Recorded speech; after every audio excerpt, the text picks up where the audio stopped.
खबर यूपी के जनपद अयोध्या से है, जहां all India anti terrorist front former president MS Bitta Ayodhya पहुंचे, जहां पर उन्होंने बांग्लादेश के हालात पर चिंता व्यक्त करते हुए देश में हो रहे घुसपैठ पर नाराजगी व्यक्त की और उन्होंने कहा कि देश को धर्मशाला नहीं बनने देंगे। बांग्लादेश में हिंदुओं पर हमला हो रहा है, मंदिरों का अपमान भी हो रहा है। भगवान से प्रार्थना है कि बांग्लादेश में हिंदू सुरक्षित हो। बांग्लादेश में ऐसे हालात है कि हिंदुओं को मारकर उल्टा लटकाया जा रहा है। वोट बैंक के लिए राजनीतिक पार्टियां देश को धर्मशाला बनाने पर तुली है। MS बिट्टा का कहना है कि बांग्लादेश से घुसपैठ हो, पाकिस्तान हो या फिर नेपाल से हो, श्रीलंका भारत को धर्मशाला नहीं बनने देंगे। इसके साथ ही विपक्ष पर भी जमकर हमला बोला। उन्होंने कहा कि बीते दिनों उज्जैन में पूर्व मंत्री सज्जन वर्मा के द्वारा दिए गए बयान, जिसमें उन्होंने कहा था कि भारत की PM हाउस पर हम घुसेंगे, इसको लेकर नाराजगी व्यक्त करते हुए उन्होंने कहा कि सलमान खुर्शीद सज्जन वर्मा पर नाराजगी व्यक्त करते हुए कहा कि ये लोग आतंकवादियों से ज्यादा खतरनाक है। आतंकवादी भी ऐसे काम नहीं करते जैसे ये लोग कर रहे हैं।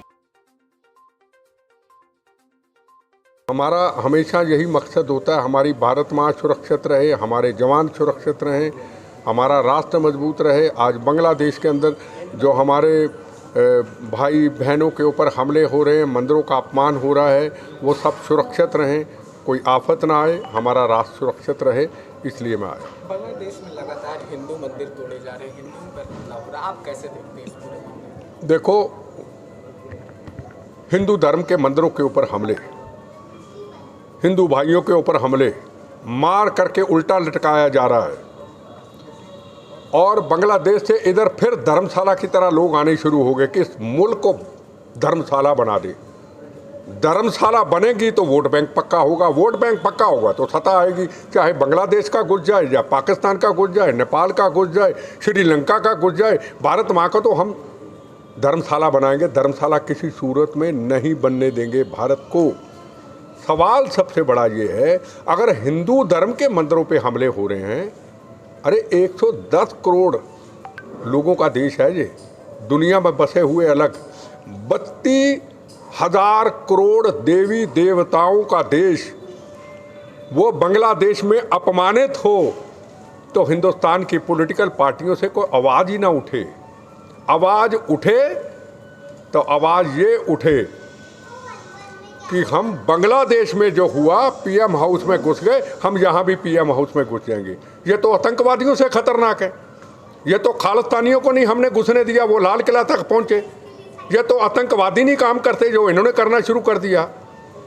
एक आया था अफजल, पार्लियामेंट के अंदर घुसा था और पूरा दुनिया हिला दी थी। उसके बाद आया किसान आंदोलन, लाल किला के ऊपर चढ़ गए। अब इनकी पॉलिटिशियन, संविधान की शपथ लेने वाले, भारत माँ की शपथ लेने वाले, 2 बार मंत्री रह चुके, राजनीतिक कैरियर पुराना, और ये कहें अपनी कुर्सी सत्ता की भूख को पूरा करने के लिए भारत माँ अलग, राम जी अलग, धर्म अलग, हिंदू धर्म अलग, भारतीय अलग, हम तो PM हाउस में घुसेंगे। फिटे मुंह, लख लानत ऐसे लोगों के संविधान का अपमान करते हो आप। अरे हिंदू भाई है हमारा, हिंदू है, मुसलमान है, सिख है, ईसाई है, उनका देश है। भारतीयों पे हमला हो रहा तो आपकी जबान चुप, क्योंकि आपके पीछे मकसद एक कुर्सी और सत्ता और कोई मकसद नहीं। लेकिन वहाँ जो ज़्यादा अल्पसंख्यक हैं बॉर्डर पर आ रहे हैं, घुसपैठ करने की कोशिश भी कर रहे हैं। नहीं, पहले क्या हुआ? पहले यही हुआ ना कि भारत को धर्मशाला बना लिया था। नेपाल से, श्रीलंका से, पाकिस्तान से, कश्मीर के जरिए, असम के जरिए सब जगह पे घुसे। भारत धर्मशाला बन गया। धर्मशाला बन गया तो एक दिन के अंदर 120 लोगों के ऊपर बम्बों से हमला हुआ, मंदिरों पे हमला हुआ। जयपुर के अंदर 120 लोग एक दिन में मारे गए। 26/11 की घटना हुई, पार्लियामेंट की घटना हुई, सरोजनी नगर पे बम ब्लास्ट हुए, बॉम्बे में ट्रेनों में ब्लास्ट हुए। अब ब्लास्ट कहाँ होते हैं बताइए? मुल्क को धर्मशाला बनने से रोका, सुरक्षा मजबूत की, समझौता, भारत माँ की सीमाओं की रक्षा के खिलाफ समझौता नहीं किया, पाकिस्तान से समझौता नहीं किया, हिंदुस्तान धर्मशाला बना। बताओ, सरोजिनी नगर की घटना, 26/11 की घटना, पार्लियामेंट की घटना, जगह जगह ब्लास्ट, रोज अखबारों में आता था।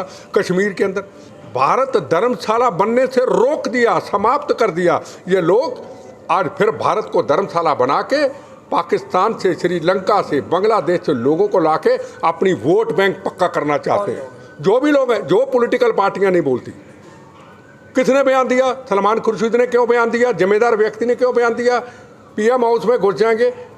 अब थोड़ा सा सीटें ज़्यादा आ गई, अब आपको थोड़ा सा होना शुरू हो गया, अब कुर्सी सत्ता ले ले। जो भी है वहाँ वर्मा उज्जैन का एक रहा हुआ मंत्री, जो भी मंत्री क्यों पब्लिसिटी देनी, उसको मंत्री है ना, उसने साबका मंत्री, उसने कह दिया हम पीएम हाउस में। फिटे मुँह, लख लानत है तुम्हारे जैसे लोगों की, ना तुम राम के ना उज्जैन की, तुम धरती के। लेकिन वो कह रहे हैं जैसे बांग्लादेश में जो स्थिति है वो स्थिति भारत में भी क्या स्थिति बताओ? अब मैं आपसे सवाल पूछता हूँ, राम जन्मभूमि का निर्माण हुआ, ये स्थिति? ना गोली चली, ना बम चला, ना फसाद हुए, ना दंगे हुए, ये स्थिति? 370 धारा हटी, तिरंगे झंडे का रोज अपमान, जवानों की रोज डेड बॉडी खून से लथपथ आती थी, रोज शहादतें होती थी। नहीं सुनिए ना, हुआ? मैं सवाल का जवाब देना, हुआ? आपने सवाल पूछा, इसलिए हिंदुस्तान विश्व गुरु की तरफ जा रहा है। इसलिए जो सहूलतें हैं हिंदू को, मुसलमान को, सिख को, ईसाई को मिल रही, इसलिए ज्ञान जापी खुला, इसलिए अगला मिशन कांची और मथुरा, इसलिए वाराणसी में कॉरिडोर बना, इसलिए मैं सवालों का, पूरे हिंदुस्तान का सड़कों का जाल फिशा। आज जो लोग यात्री आते हैं पूरे देश के अंदर, कोई एक्सीडेंट तो नहीं होता, इसलिए मैं बीजेपी का नहीं हूँ। तेरा वैभव अमर रहे माँ, हम दिन चार रहना, हमें राष्ट्र प्यारा है। लेकिन बांग्लादेश में जो हिंदुओं के साथ हो रहा है, आप कैसे देख रहे हैं? आपकी क्या ओपिनियन? देखो जी, वो तो जो हो रहा है वो बंद होना चाहिए। सरकार कोशिश करती होगी, पर हिंदुस्तान में जो हो रहा है, दुश्मनों के सितम का खौफ नहीं, अपनों की वफा से डरते हैं। कवि प्रदीप जी का गाना याद आता है, कहनी है एक बात यही, इस देश के पहरेदारों से संभल के रहना, अपने घर में छुपे हुए गरदारों से। ना ये भारत माँ के, ना राम के, बस कुर्सी सत्ता चाहिए। राम जी को अकेला छोड़ दो, भारत माँ को अकेला छोड़ दो, कड़वा सच है। मैं को बीजेपी का कार्यकर्ता लीडर नहीं हूँ, मुझे भारत प्यारा है, मुझे धर्म प्यारा है।